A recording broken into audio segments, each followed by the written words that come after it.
So I listed this video first because it's really important that we talk about the topic of values. When we described wellness as a spider web of several different dimensions, I would say that values are the operating procedures or the processes that we use that undergird that spider web. And without knowing specifically what our values are, it's very difficult to figure out where we're going, what we want, where we want to change some things, or even to develop any kind of a vision for how we want our lives to operate. Diane Mendez describes values as a heart habit, and these are the important things that make you do what you do. So sometimes we get to operating under a value system that's not ours, or we haven't identified what's important to us. And so this is a really good way to check in with our spirits. And am I aligned? Am I identifying with what's grounding and rooting me to my purpose here on earth? And so values are a very fun exploration of, kind of what it is that we want, why it is that we're here, and where it is that we want to go. So my first discovery of values happened to be with a book called The Values Factor by John Demartini, and he's a fantastic writer. He goes through a lot of ideas related to figuring out where you show up in life and what seems to be important to you. So, for example, he took us through examining our environments and the things that were hanging on our walls, our decorations, maybe what it is that we found important enough to purchase and put into our homes, or where we spent our time, where we spent our money, the activities we participated in. And it was just a very nice way to evaluate that. And in his book, he talks about the idea of values-based communication. If you are dealing with a difficult person in your life, I highly recommend you look up values-based communication. Sometimes it's called nonviolent communication. It doesn't really have anything to do with violence, but it is a really good example of how to take your personal values and your operating system and compare it to somebody else's when you're interacting, and it makes some of these difficult interactions a little bit more smooth. So one of the benefits of values and operating according to what's important to us is we get this natural boundary that happens.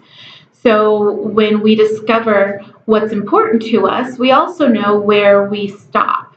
And Deborah Allen is a medical Qigong practitioner, and she discusses the idea that it is very important. A lot of times, especially women, we all on earth have our own personal space to take up, and this is our bubble, and we are to expand and fill the entire bubble.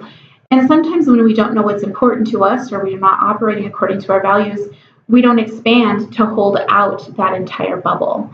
And that causes other people to come into that bubble, and we recede and become smaller than our designated space in life. And that depletes our spiritual health a little bit. So this idea of values in determining the me versus the not me is a very natural boundary line. And as you can imagine, that's a really important part if you're dealing with any kind of abusive living situation, whether you're still in it or getting out of it, or it's been in your past. This is a very nice, easy defining line of where you stop, right? Okay. So you might need a pen and pencil for that, a pen and a piece of paper for this, because I'm going to go through just a very quick way of evaluating maybe what some of your values are. It's very difficult for people to kind of know, how do you figure out what's important to you, right? Like I said, John Demartini had one process. There are several processes. This one is my favorite one when I'm helping clients create their wellness reality. I really like to go through this process because it really feels thorough. So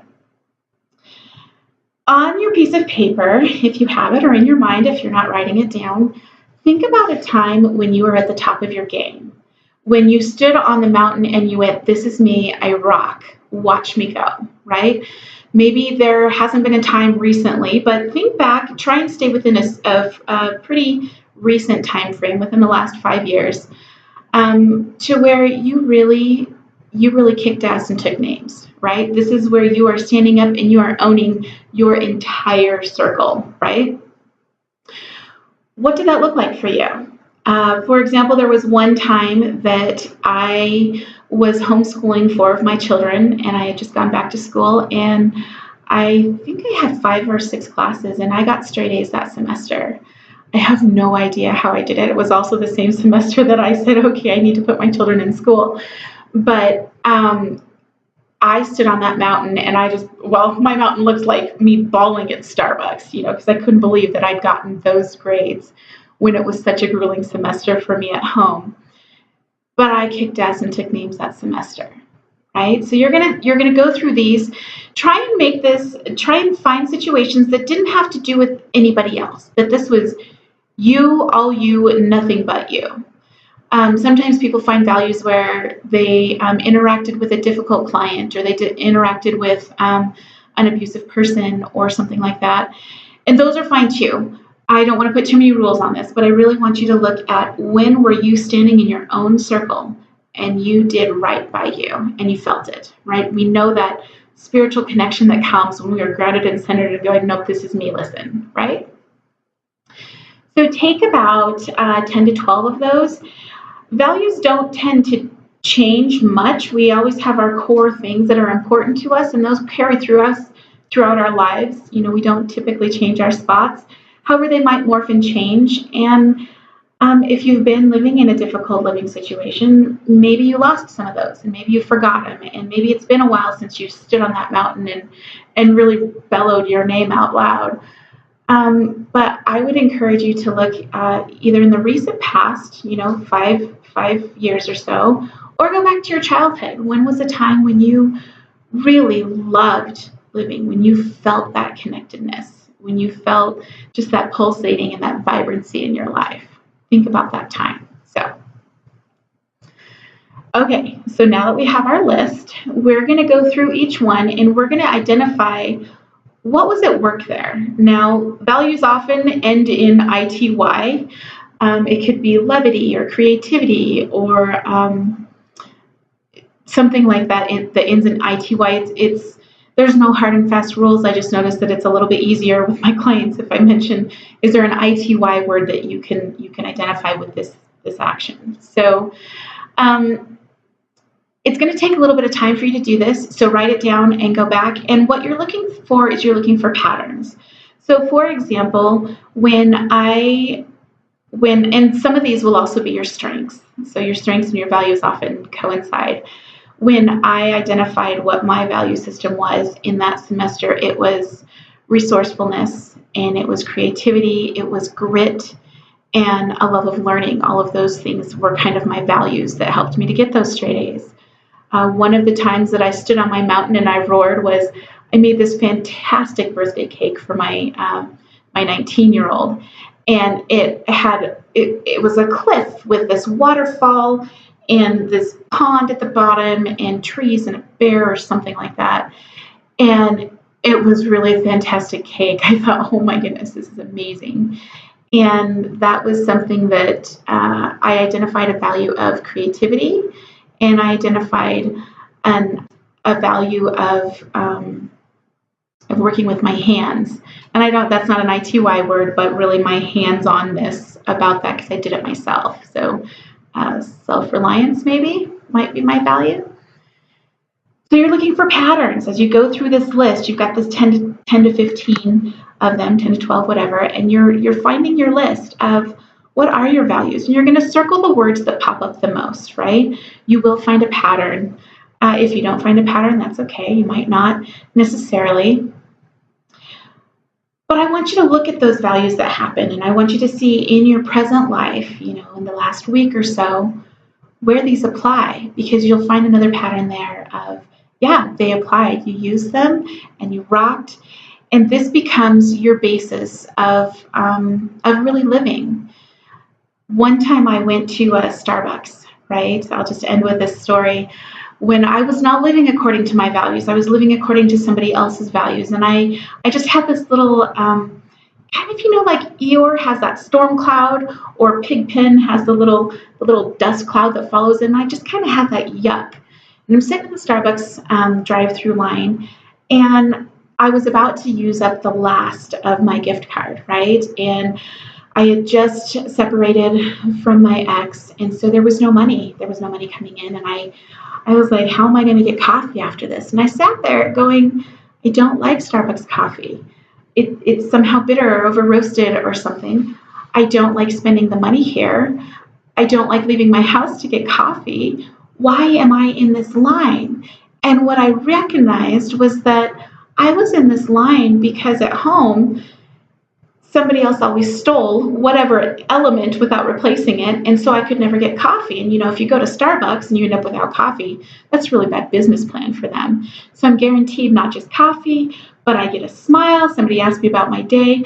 So I recognize that the values at work for me were coffee before, when I was headed to Starbucks, but then my values of frugality kicked in, and my value of quality kicked in, and also my value of just wanting to stay at home in my yoga pants and my slippers without having to run out to get coffee.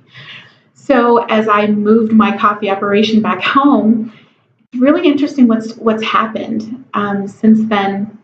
My kids recognize that I love bulletproof coffee, and so they actually make it for me. And it created kind of this space where other people could notice what's important to me. So instead of getting Starbucks coffee gift cards where I thought, well, this is nice, but that's not me, I got bulletproof coffee at home, which is definitely me, and it's yummy, and I get to pick the yummy beans that I like. So not living according to our values leads to us doing things that are kind of, that Pigpen Eeyore feeling of that storm cloud going, well, I'm doing this, but it's not really fulfilling. So I invite you to take a look at the opportunities or the things that I've listed. Take a look at what's important to you and put these together. And if you want some resources, Tony Robbins does a really fantastic, it's about an hour and a half video. So it's a very long video. It's on YouTube.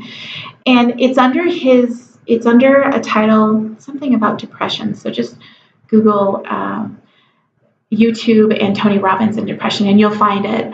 And he goes through a very quick way to get some 3 words of what is your value, what is your mission statement. And if you want to take these words, these values words, one step further, create your mission statement out of them.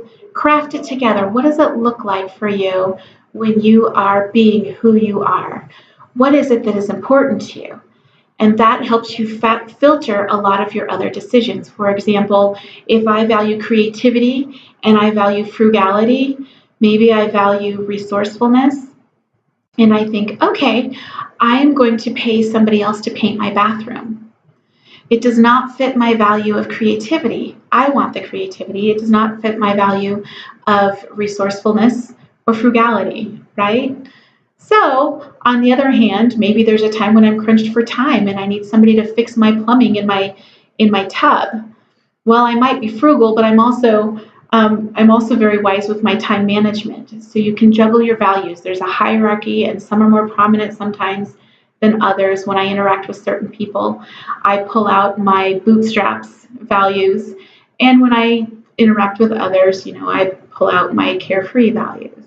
So play with this a little bit, enjoy, and contact me if there is something that you would like to learn a little bit more about your value system.